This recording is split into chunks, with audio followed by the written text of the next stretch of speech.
সুপ্রিয় দর্শক, হিন্দুদের উপরে অত্যাচার যেন থামছেই না। সারা বাংলাদেশ জুড়ে বিভিন্ন জায়গাতে একের পর এক হামলা, মামলা এবং আগুন দেওয়া, পুড়িয়ে মারা এগুলো চলছেই। আমরা এই যে আবার ঘটনা ঘটলো রাউজানে, দেখেন গভীর রাতে রুমের বাইরে থেকে আটকায় দিয়ে গেটে তালা দিয়ে তারপর আগুন দিয়ে দেওয়া হয়েছে যাতে সবাই পুড়ে মারা যায়। কিন্তু ভাগ্য বলে হয়তো তারা বেঁচে গেছে। আমরা একটু দেখি ভিডিওটা। চট্টগ্রামের রাউজানে গভীর রাতে বাইরে থেকে দরজা আটকে দিয়ে হিন্দু সম্প্রদায়ের ঘরে আগুন দেওয়ার অভিযোগ পাওয়া গেছে। এতে টিন ও বাঁশের বেড়া কেটে বের হয়ে দুই পরিবারের ৮ সদস্য অল্পের জন্য। চিন্তা করেন, পরিবারের ৮টা সদস্য যদি পুরে মারা যাইতো, তারা টিন ভেঙে কোন রকমে বের হয়েছে, যদি মারা যেত ৮টা সদস্য, ৮টা মানুষ মারা যেত। আমরা এর ভিতরে জানলাম দীপু হত্যার যে ঘটনাটা দেখলাম, এই যে লক্ষ্মীপুরে নোয়াখালীতে আয়েশাকে পুড়িয়ে মারা দেখলাম। মানে কি শুরু হলো দেশটার মধ্যে? কি মানে এটা কি জাহেলিয়াত যুগ শুরু হলো নাকি বর্বরতার যুগ শুরু হলো? কি শুরু হলো এটাই তো বুঝলাম না। বন্ধুরা দেখেন, চট্টগ্রামে রাউজান কি এই যে পুরো দেশটা কি আসলে কি মগের মূল্য হয়েছে নাকি নাকি সেখানে এই দেশে আইনের শাসনের মানে শাসনের বদলে পিচাসের রাজত্ব চলতেছে? এই যে আবারও এই যে রাউজানে যে হিন্দু পরিবারে বসত করে আগুন পুড়িয়ে ছারখার করে দিল দুর্বৃত্তরা, একের পর এক নারকীয় ঘটনা এটা ঘটছে এবং ঘটাচ্ছে, অথচ প্রশাসন কিন্তু নাকে তেল দিয়ে ঘুমাচ্ছে। এই যে পিচাস ইউনুস, ওর যে সংস্কার, এই ফিরিস্তি, এই সংখ্যালঘুদের মানে সেখানে কি ঘরবাড়ি রক্ষা করার, সংখ্যালঘুদের রক্ষা করার জায়গা নাই? আজকে সারা বিশ্বে এই যে দীপু হত্যা নিয়ে যে ছিচি চলছে, মানে তার উপরে এরকম একটা ঘটনা, মানে আমাদের আসলে ভবিষ্যৎটা যে কোথায়, আমরা যে বাংলাদেশটাকে কোথায় নিয়ে যাচ্ছি সেটা দেখেন আমরা আসলে বুঝতেছি না। খবর অনুযায়ী যেটা পাওয়া গেছে, আপনারা তো শুনলেন যে গভীর রাতে যখন পরিবারের মানুষ ঘুম ছিল, ৮জন লোকজন, ঠিক সেই মুহূর্তে দুর্বৃত্তরা আগুন লাগিয়ে দেয় এবং বাইরে থেকে গেট আটকে দেয়।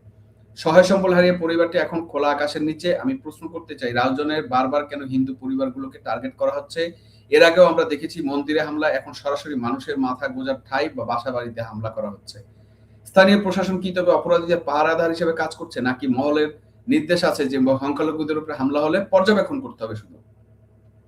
এই যে বিচারহীনতার সংস্কৃতি, এই যে নিরাপত্তাহীনতার সংস্কৃতি, এটি অপরাধীদের সাহস বাড়িয়ে দিচ্ছে। দীপু দাসকে পুড়িয়ে মারা হলো, তার কোনো বিচার এখনো কিন্তু হয় নাই, সেরকম ভাবে কোনো ইনিশিয়েটিভ নেওয়া হয় নাই।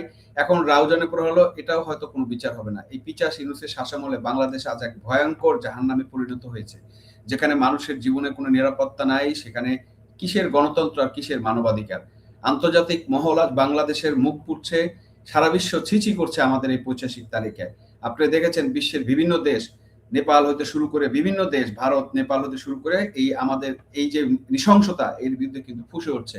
দর্শক, আমরা কিন্তু বিভিন্ন সময় দেখেন একটার পর একটা ঘটনা, দীপু আয়েশার ঘটনা গেল, দীপুর ওয়াইফের এই যে তাদের আহাজারি, তাদের বাপ্পা আহাজারি, এবং আজকে কিন্তু হিন্দুরা তাদের এই বিরুদ্ধে প্রতিবাদ মিছিল করে শাহবাগে জড়ো হয়ে সনাতনরা কিন্তু বিশাল মিছিল করেছে এবং প্রতিবাদ করেছে। আর আমরা কি দেখছি? ইউনূসের বাংলাদেশ, এই যে এরকম জঙ্গিদের বাংলাদেশ, ইউনূসের বাংলাদেশ এখন হয়ে গেছে জঙ্গিদের বাংলাদেশ, মিডিয়া পুড়িয়ে দেওয়ার বাংলাদেশ, রিউমার, ভায়োলেন্স এবং পুলিশ নির্বিকার চায়া দেখবে। এটাই হচ্ছে মানে কি হচ্ছে, এইটাই হচ্ছে এখন বাংলাদেশ।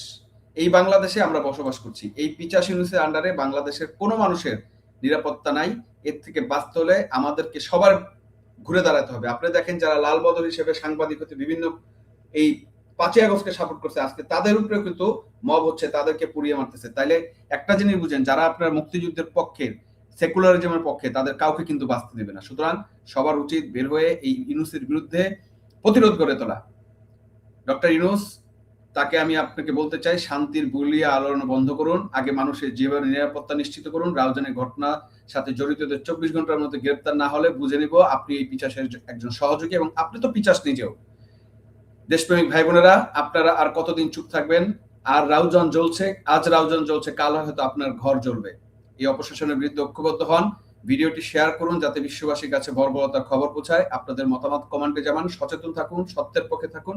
ধন্যবাদ সবাইকে।